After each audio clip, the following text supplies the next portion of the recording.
Hey, what's up, traders? This is watch this video for, wow, tomorrow's Thursday already. Thursday, October 24th, showing you the SPY, another narrow range day. We're kind of hanging out near all-time highs. A lot of sideways chop, but at the same time, for those of you that didn't make it into the chat room today, we had some pretty nice ones. You remember I had KMB on watch. I'll take today's candle out of it. Had that ugly sell-off down near the 200-day, down near this recent low. Well, what happened today? Gapped up a little bit, but Jane posted a great idea in chat. That was just simply an opening range breakout, right? Just a break of that opening. There's 5-10 minutes trading. 131.54 entry. Never look back. Look, it went up to 134.61, over a $3 move. Really nice call by Jane. Wayne called Boeing BA 346.50. So right on this candle in here, and if I had it on 1 minute candles, you'd be able to see it topped out at the half, pulled back, and then there was a seller at the half. And we got a nice move. Didn't take very long either on Boeing to 350.80 before rolling over.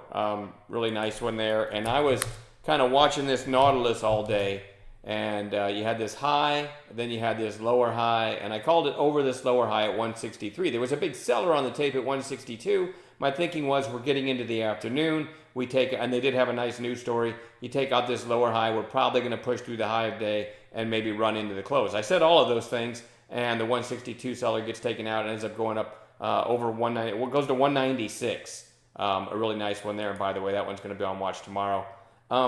Check out this after hours trade. I'll tell you what, some of the after hours moves, for those of you that kind of have been studying what Wayne and I are teaching as far as after hours trades, this was a perfect example. I got this Xilinx.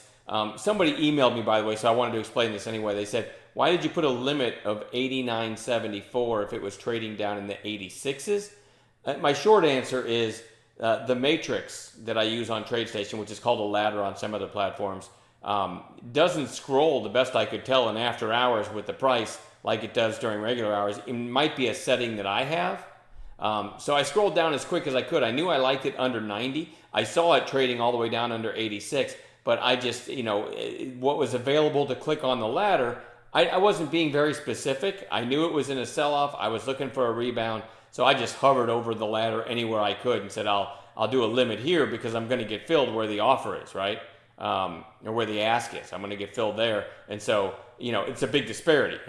Bidding at 89.74 and getting filled at 86.89.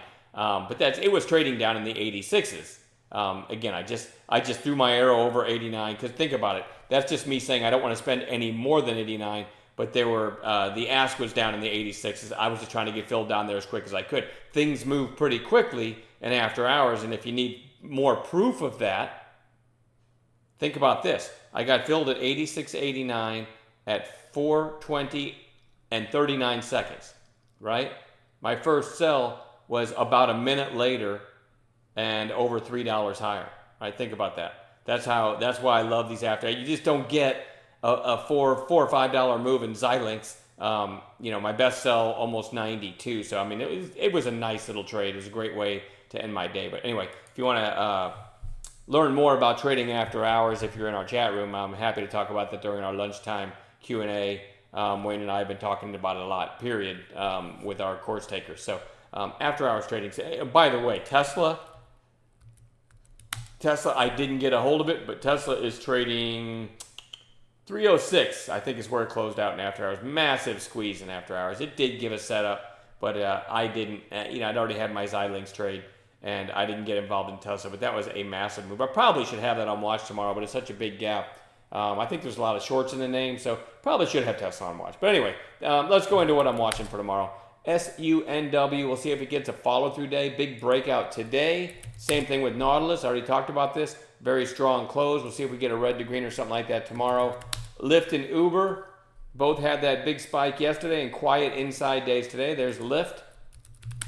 There's Uber inside of yesterday's range. Both of those go on watch. APOP had this gap down. I'm not sure that this wasn't a reverse split. I'm not positive, but look at, you had big volume, and the big volume being 1.4 million. That really kind of solidifies my thinking that this maybe was day one of a reverse split. I could be wrong. But either way, I think it's worth watching with that strong close. It might have a follow-through day. I'll know more by the opening bell tomorrow if I'm gonna even be interested in it at all. McDonald's had the 2 days down, but it's kind of put in a little indecision candle. It's still closed below its open, but I do have this on Bounce Watch. It got to the 200-day pretty quickly here over the last couple days. I do have that on Bounce Watch for tomorrow. That's MCD. MasterCard MA, big sell-off here yesterday, and then kind of a quiet day today. This one also goes on Bounce Watch. It's bounced from this area pretty nicely, like back here. Back here it got below it, but still they're buying it up in this area, so I want to watch that one. TEVA had this big volume day, then 2 days lower. CMG, Chipotle, big 2 days down. I've got a line drawn at the most recent kind of support, which I think is probably right around 7, let me zoom in, right around 780.